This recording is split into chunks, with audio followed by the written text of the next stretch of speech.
Today I'm going to be explaining the 5 most popular ETFs on the Trading 212 platform. The plan for this video is to share what the funds are, their features and objectives, risk and reward profiles, fees and charges, and much more. But before I do so, guys, this video is for educational purposes only and should not be construed as financial advice.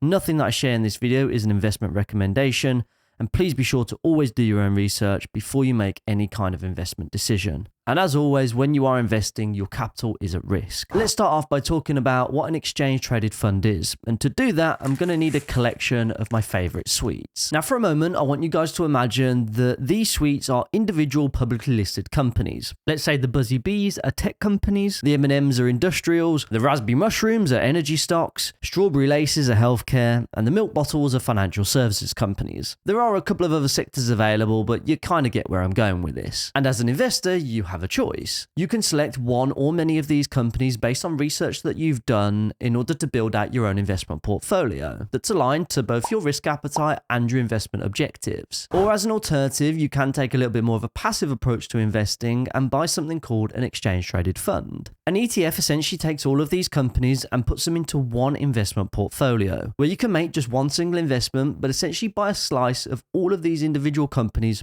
all at the same time. And there are a couple of benefits to this. Firstly, your portfolio is more diversified. Instead of buying one individual stock with an ETF, you can get hundreds, if not thousands of different stocks all in one fund. And if, say, one or a handful of those stocks within the fund doesn't perform all too well, there are plenty of others within that fund that can retain the overall value of it. Second benefit is convenience. When you're individual stock picking, it can take time to do that research, and it can also be quite complex too. You don't have to pick and choose each individual stock and add it to your portfolio, because with an ETF provider, they've already put that mix of stocks together for you. Whilst pick a mix can be sometimes fun, sometimes it's just easier to buy a few bags of sweets instead. The third benefit is lower costs. Just like the pick a mix example, buying lots of individual sweets from lots of different individual sweet companies is typically more expensive than just buying an individual bag of them. Now, whilst there are some other benefits to ETF investing, there are also some drawbacks that you should be aware of too. The first one being you don't control the mix of stocks. You might love most of the sweets within this bag of Jelly Babies, but you might just dislike the green ones. And whilst in real life you might just be able to give away the sweets that you don't like to somebody else,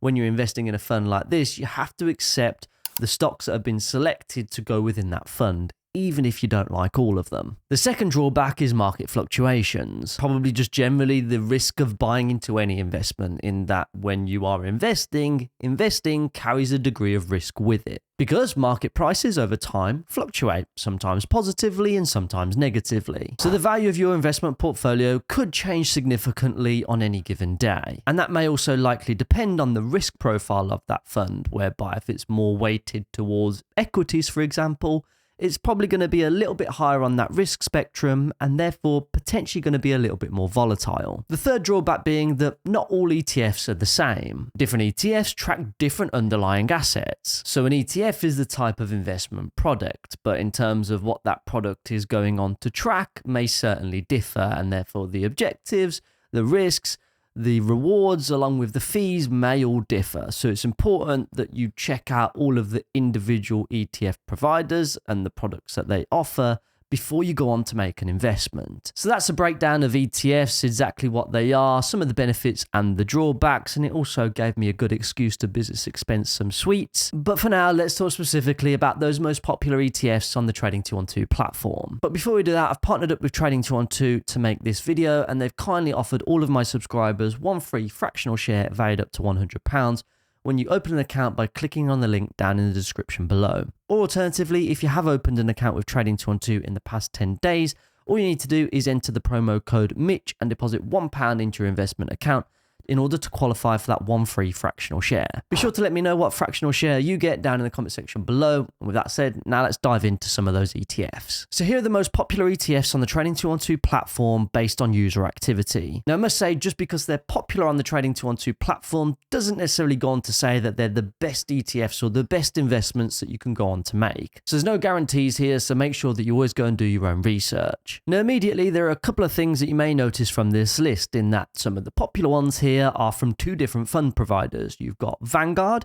and you've got iShares as well. Along with the S&P 500 seems to be listed time and time again. So let me explain some of the core differences for you to identify with, and then we'll dive into a little bit more of the details. Let's take the top fund, which is the Vanguard S&P 500 Distribution Fund, and there are 4 different components in order for you to quickly identify what the fund is and what it tracks. So with this one, it's a Vanguard fund, as it says, and Vanguard are a big asset management company that have their own list of funds on their own brokerage site, along with on the Trading 212 app too. Then you have what this fund tracks, which in this case is the S&P 500, which is a collection of the top 500 companies in the United States of America. And then finally, where you have in brackets where it says DIST or D-I-S-T, this stands for distribution.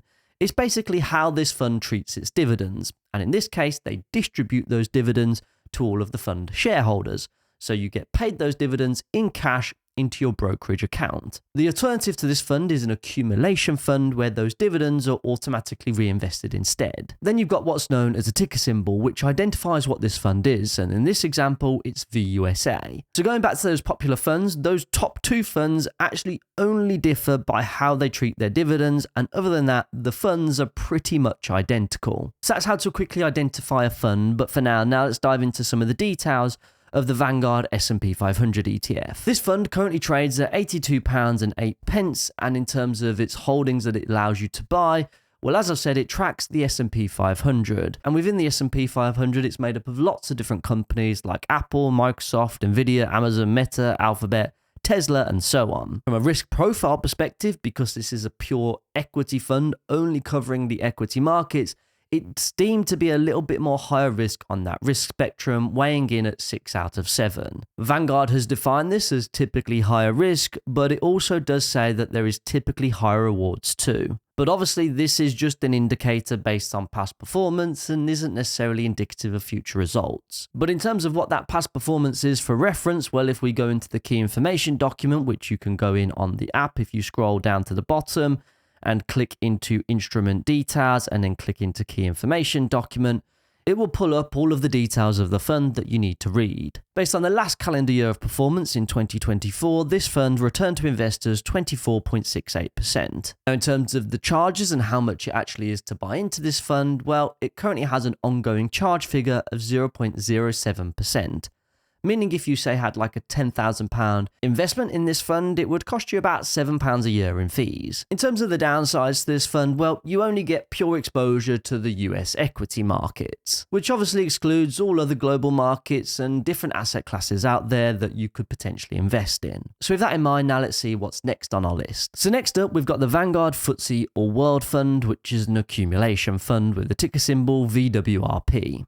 You can buy into this fund for £105.50 as at recording. And in terms of this fund's holdings, well, let's relate it back to those bags of sweets. It's like buying every single bag of sweets that there are available in Tesco's. Because this fund tracks the global equity market, which has 3,657 stocks within it. In terms of this fund's risk profile, well, it's very similar to that S&P 500 fund because, again, it's purely weighted towards equity markets and therefore is weighing in at 6 out of 7 on the risk spectrum. And that's just given the nature of equities, which are a little bit more volatile and a little bit more higher risk than some other asset classes available. In terms of the past performance of this fund, well, going back to 2024, this fund provided returns of 17.19%. These returns obviously do differ year on year. In some years they're positive, and in other years, like in 2022, this fund was down 18.08%. In terms of the charges, because there are more stocks within this fund to manage, then the funds are slightly more expensive, being charged at 0.22%. That means a £10,000 investment in this fund would cost £22 a year in fees. Now, in terms of the drawbacks and the downsides to this fund, well, you've obviously got pure exposure to just equity markets. And because of that, you've only considered one single asset class as part of your investment portfolio. And some investors might prefer a little bit more diversification as part of a portfolio makeup. So with that in mind, now let's dive into the next ETF, or ETC in this case, which is the iShares Physical Gold ETC, with the ticker symbol SGLN. Now, just to be clear here, we've been talking about something called ETF, so exchange traded funds. But when we're looking at commodities, These are called ETCs, which stands for Exchange Traded Commodities, which, as you probably guess, tracks commodities like gold as an example with this fund. The price of this fund right now is priced at 4,378 pence, which is the equivalent to £43.78. Now you might be wondering why on earth is this fund listed in pennies, and that just is the case when stocks or funds are listed on the London Stock Exchange. And the reason they're priced like this, allegedly, is because it provides more accurate and reliable pricing. Now, in terms of this fund's risk profile, it's actually slightly lower than the others which we've spoken about previously, only coming in at 4 out of 7 on the risk spectrum. So it's about in the middle of the road in terms of that risk to reward profile. Gold is deemed to be a lower risk asset class because it's a natural scarce resource that's typically or historically being used as a store of value and something that's an adequate hedge against inflation. But in terms of past performance, do the returns stack up? Well, based on what we saw in 2024, it actually outperformed equity markets, seeing returns of 26.4%. The potential reason for this is assets like gold's can be a safe haven asset, so investors sometimes flock to that asset in terms of a safe haven when there's broader economic and geopolitical uncertainty at play. But those returns haven't always been so great because in 2021, the returns were minus 3.8%, and in 2022, they were minus 0.4%. So it's not always golden in terms of returns. In terms of how much this fund costs in order to buy it, well, it has an ongoing charge figure of 0.12%. So again, a £10,000 investment would be about £12 in fees. The downsides to this fund is, well, again, you're only investing into one single asset class, and as an investor, you may want to consider more broadly diversifying an investment portfolio. Next up on our list, we have the iShares Core S&P 500 ETF, which is very similar to the other ETFs which we've just spoken about, with the exception that it's actually listed in euros. So because of that, you're exposed to the FX rate difference on that fund. So we are going to swiftly move past that one. And instead, we are going to move on to the next one on the list, which is the iShares S&P 500 Information Technology Sector, which is an accumulation fund with the ticker symbol IITU. This fund only tracks the US tech sector and is currently priced at 2,302 pence, or about £23. In terms of its holding, well, it's actually made up of 75 different holdings, which you can see if you scroll down.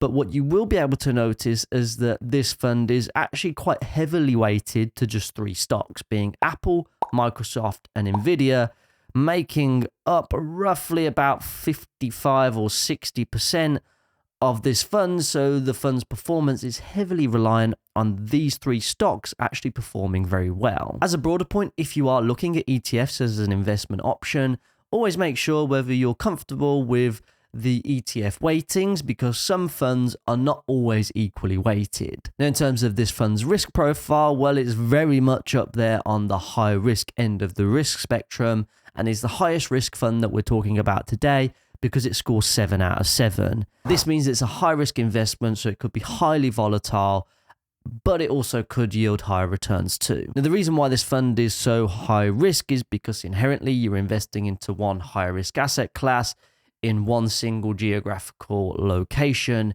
in one single sector.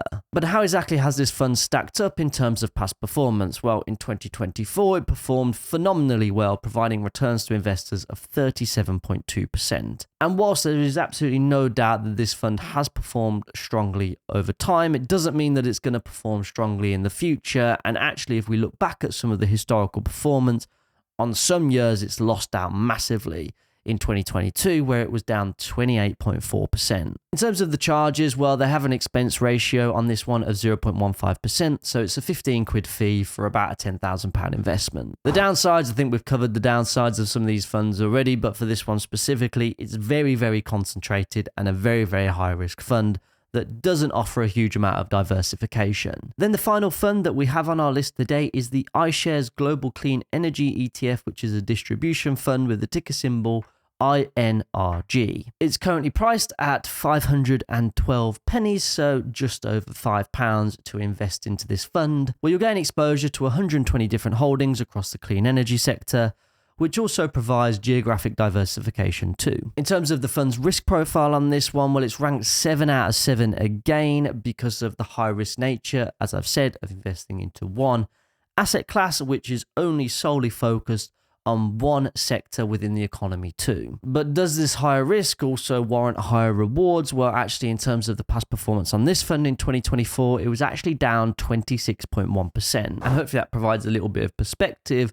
based on what we saw in the last fund too, which was higher risk and provided high returns. But with this fund, this is also high risk, but hasn't performed as well as the fund that we just spoke about. I'm sure there are lots of economic and geopolitical factors at play here as to why this specific fund hasn't performed all too well. But as of right now, it certainly highlights that when you are investing, your capital is for sure at risk. Now, in terms of charges on this fund, they're also a little bit on the steeper side too, being at 0.65%. So a £10,000 investment, you'll pay £65 a year in fees, which is quite the difference compared to some of the other cheaper funds that we've discussed earlier in the video. In terms of the downsides of this fund, similar to some of the other ones, again, it's solely focused on one sector in one asset class, so that portfolio itself is not exactly diversified. So that's a rundown of some of the most popular funds on the Trading 212 app currently, and I'll also leave a link to some of those key information documents which we discussed during this video for you guys to read at your leisure if it's something of interest. But before you go, if you do want a full in-depth tutorial of the Trading 212 app, then be sure to click on this video next. With that being said, I'll see you over in the next one.